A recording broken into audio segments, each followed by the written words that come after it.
ಬಂಧುಗಳೇ, ಇವತ್ತು ನಮ್ಮ ತಾಲೂಕಿನಲ್ಲಿ ಆಗಿರ್ತಕ್ಕಂಥ ವಿವಿಧ ಕಾಮಗಾರಿಗಳ ಉದ್ಘಾಟನೆ ಮತ್ತು ಶಂಕುಸ್ಥಾಪನೆಯನ್ನ ಜನಪ್ರಿಯ ಮಾಜಿ ಮುಖ್ಯಮಂತ್ರಿಗಳು ಇವತ್ತು ದೇಶ ಕಂಡಂತ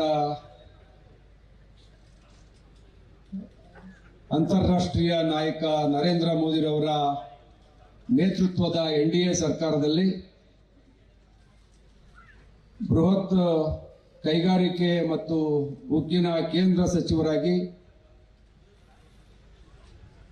ಚನ್ನಪಟ್ಟಣಕ್ಕೆ ಬಂದು ಅವರ ಕಾಲಾವಧಿಯಲ್ಲಿ ಆಗಿರ್ತಕ್ಕಂಥ ಹಲವಾರು ಅಭಿವೃದ್ಧಿ ಕಾರ್ಯಕ್ರಮಗಳಿಗೆ ಚಾಲನೆ ಕೊಟ್ಟಂತ ನಮ್ಮ ನಿಮ್ಮೆಲ್ಲರ ನಾಯಕರಾದಂಥ ಕುಮಾರಸ್ವಾಮಿರವರೇ, ತಮ್ಮನ್ನ ಕುರಿತು ಮಾತಾಡಿದಂಥ ನಮ್ಮ ಸಂಸದರು, ನಮ್ಮ ಹೆಮ್ಮೆಯ ಸಂಸದರಾದಂಥ ಡಾಕ್ಟರ್ CN ಮಂಜುನಾಥ್ರವರೇ, ಹಿರಿಯರು ನಮ್ಮೆಲ್ಲರ ಮಾರ್ಗದರ್ಶಕರು ಆದಂಥ GT ದೇವೇಗೌಡ್ರೆ, ವೇದಿಕೆ ಮೇಡ್ತಕ್ಕಂಥ ಎಲ್ಲ ಗಣ್ಯರೇ,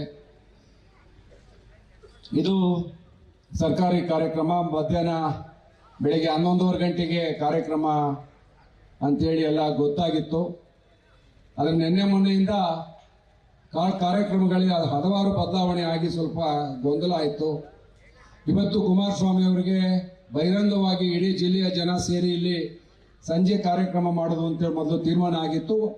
ಕಾರ್ಯಕ್ರಮದ ಒತ್ತಡದ ಮೇರೆಗೆ ಹಲವಾರು ಬದಲಾವಣೆಗಳಾದವು. ಇವತ್ತು ಈ ಸರ್ಕಾರಿ ಕಾರ್ಯಕ್ರಮವನ್ನ ಮುಗಿಸಿ ಹೋಗ್ತೀನಿ, ಮತ್ತೊಂದು ದಿವಸ ಚನ್ನಪಟ್ಟಣದಲ್ಲಿ ಕಾರ್ಯಕರ್ತರ ಬೃಹತ್ ಸಮ್ಮೇಳನವನ್ನ ಮಾಡಬೇಕು ಅಂತೇಳಿ ಅವರು ಕೊಟ್ಟಂತ ಆದೇಶದ ಮೇರೆಗೆ ಇವತ್ತು ಈ ಒಂದು ಸರ್ಕಾರಿ ಕಾರ್ಯಕ್ರಮದಲ್ಲಿ ನೀವೆಲ್ಲ ಭಾಗವಹಿಸ್ತಾ ಇದ್ದೀವಿ. ಆದರೂ ಕೂಡ ನೀವೆಲ್ಲ ಯೋಚನೆ ಮಾಡಿ, ಬಹಳ ಒಂದೊಂದು 2 ತಿಂಗಳ ಹಿಂದೆ ರಾಜಕೀಯ ಚಿತ್ರಣ ದೇಶದಲ್ಲಿ, ರಾಜ್ಯದಲ್ಲಿ ಬೇರೆ ಇತ್ತು. ರಾಜ್ಯದಲ್ಲಿ ಕಾಂಗ್ರೆಸ್ನವರ ದುರಾಡಳಿತ, ಅಟ್ಟಹಾಸ, ಅವರ ಜನವಿರೋಧಿ ಕಾರ್ಯಕ್ರಮಗಳು ಅವೆಲ್ಲನೂ ನೋಡಿದಂತ ಜನ ಬೇಸತ್ತು ಈ ಒಂದು ಪಾರ್ಲಿಮೆಂಟ್ ಚುನಾವಣೆಯಲ್ಲಿ, ಅದು ಹಳೆ ಮೈಸೂರು ಭಾಗದಲ್ಲಿ ಬಿಜೆಪಿ ಮತ್ತು JDS ಹೊಂದಾಣಿಕೆ ಆದಮೇಲೆ ಅಭೂತಪೂರ್ವವಾದಂತಹ ಜಯವನ್ನು ಕೊಡ್ಲಾಗಿ ಇವತ್ತು ಕುಮಾರಸ್ವಾಮಿ ಅವರು, ಡಾಕ್ಟರ್ ಮಂಜುನಾಥ್ ಅವರು ಜನಪರವಾಗಿ ಕೆಲಸ ಮಾಡಲಿಕ್ಕೆ ನಿಮ್ಮ ಮುಂದೆ ಕುಳಿತಿದ್ದಾರೆ. ನೀವು ಕೊಟ್ಟಂತ ಆಶೀರ್ವಾದ, ನಿಮ್ಮೆಲ್ಲರ ಬೆಂಬಲದಿಂದ ಇವತ್ತು ಬದಲಾವಣೆಯನ್ನ ನಾವು ರಾಜ್ಯದಲ್ಲಿ ಕಾಣ್ತಾ ಇದ್ದೀವಿ. ಇವತ್ತು ನಾನು ಕುಮಾರಸ್ವಾಮಿ ಅವರ ಪ್ರಮಾಣ ವಚನ ಕಾರ್ಯಕ್ರಮಕ್ಕೆ ನಾವೆಲ್ಲ ಬಹಳ ಜನ ಮುಖಂಡರು ಹೋಗಿದ್ವಿ. ನಮ್ಗೆಲ್ಲ ಹೆಮ್ಮೆ. ನಾನು ಕೂಡ ಬಹಳ ಹಿಂದೆ ಇನ್ನು ರಾಜಕಾರಣಕ್ಕೆ ಬಂದಿಲ್ಲ. ದೇವೇಗೌಡರು ಪ್ರಧಾನಮಂತ್ರಿ ಆದಾಗ ಒಂದು ಟ್ರೈನ್ ಜನನೇ ನಾನು ಡೆಲ್ಲಿ ಕರ್ಕೊಂಡು ಹೋಗಿದ್ದೆ, ಫ್ಲೈಟ್ ಅಲ್ಲಿ ಕರ್ಕೊಂಡು ಹೋಗಿದ್ದೆ. ಇನ್ನು ನಾನು ಯುವಕ, ರಾಜಕಾರಣಕ್ಕೆ ಬಂದಿರಲಿಲ್ಲ. ಸಾರ್ವಜನಿಕ ಬದುಕಿಗೆ ಬಂದ ಮೇಲೆ ಬಹಳಷ್ಟು ಬದಲಾವಣೆ ನಾವು ನೋಡ್ತಾ ಇದ್ದೀವಿ. ಕುಮಾರಸ್ವಾಮಿ ಅವರು, ನಾವು ಹೋರಾಟ ಮಾಡಿದ್ವಿ ರಾಜಕೀಯದಲ್ಲಿ.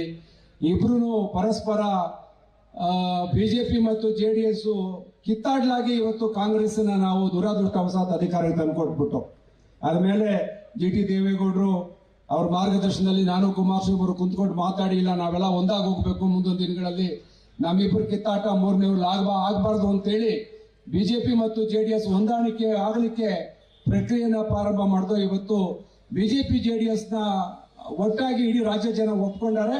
ಆ ಒಪ್ಕೊಂಡಿರೋ ಪರಿಣಾಮ ಇವತ್ತು ರಾಜ್ಯದಲ್ಲಿ ಅತಿ ಹೆಚ್ಚು ಸಂಸದರನ್ನ ಗೆಲ್ಲಿಸಿದ್ದಾರೆ. ಆ ಸಂಸದರು ಗೆದ್ದ ಮೇಲೆ ಇವತ್ತು ಕುಮಾರಸ್ವಾಮಿ ಅವರಿಗೆ ರಾಜ್ಯದಲ್ಲಿ ಒಂದು ರಾಷ್ಟ್ರೀಯ ಮಟ್ಟದಲ್ಲಿ ಅತ್ಯುನ್ನತವಾದಂತಹ ಜವಾಬ್ದಾರಿ ಸ್ಥಾನ ಸಿಕ್ಕಿದೆ.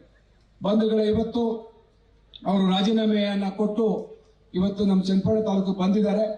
ನಮಗೆ ಅವ್ರು ರಾಜೀನಾಮೆ ಕೊಡದೆ ಹೋಗ್ಲಿ, ಅವ್ರು ಯಾವಾಗಲೂ ಕೂಡ ನಮ್ಮ ಭಾಗದಲ್ಲಿ, ನಮ್ಮ ಜಿಲ್ಲೆನಲ್ಲಿ, ನಮ್ಮ ರಾಜ್ಯದಲ್ಲಿ ಅವ್ರು ಯಾವಾಗಲೂ ಕೂಡ ನಮ್ಮ ನಾಯಕರಾಗಿ ಇರ್ತಾರೆ.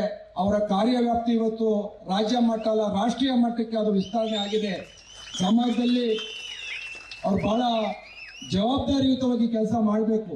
ಶ್ರೀಯುತ ನರೇಂದ್ರ ಮೋದಿರವರು ದೇವೇಗೌಡರ ಮೇಲೆ ಇರ್ತಕ್ಕಂಥ ಪ್ರೀತಿ, ಅಭಿಮಾನ, ಕುಮಾರಸ್ವಾಮಿ ಇರ್ತಕ್ಕಂಥ ವಿಶ್ವಾಸದ ಮೇಲೆ ಅವರಿಗೆ ದೊಡ್ಡ ಜವಾಬ್ದಾರಿಯನ್ನು ಕೊಟ್ಟಿದ್ದಾರೆ. ಅವರ ಜವಾಬ್ದಾರಿಯನ್ನ ರಾಷ್ಟ್ರೀಯ ಮಟ್ಟದಲ್ಲಿ ಅವರು ಉತ್ತಮವಾಗಿ ನಿರ್ವಹಣೆ ಮಾಡ್ತಾರೆ ಜನಪರವಾಗಿ ಅನ್ನೋ ಒಂದು ಅಭಿಪ್ರಾಯ ನಂದು. ಹಾಗಾಗಿ ಅವರ ಮಾರ್ಗದರ್ಶನ, ಅವರ ಆಶೀರ್ವಾದ ನಮ್ಮೆಲ್ಲ ಇರಲಿ ಅಂತ ಕೇಳ್ಕೊಳ್ತಾ, ಇದೊಂದು ಕಾರ್ಯಕ್ರಮ ನಮಗೆ ಅಷ್ಟು ಸಮಾಧಾನ ಆಗದೆ ಹೋದ್ರು ಕೂಡ ನಾನು ಟೂರ್ ಪ್ರೋಗ್ರಾಮ್ ನೋಡಿದ್ದೀನಿ. ಕೆಳ 3 ದಿನ ಅವರು ಬಹಳ ಟೈಟ್ ಆಗಿ, ಅಂದ್ರೆ 1 ಗಂಟೆನೂ ಕೂಡ ಬಿಡುವಿಲ್ಲದೆ ಕಾರ್ಯಕ್ರಮ ಹಾಕೊಂಡಿದ್ದಾರೆ.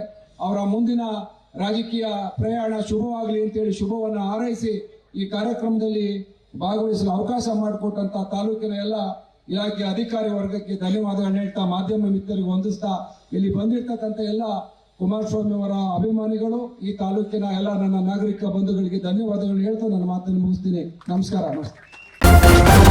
ನ್ಯೂಸ್ ಫಸ್ಟ್, ನಿರ್ಭೀತಿಯಿಂದ ನಿಮ್ಮ ಪರವಾಗಿ.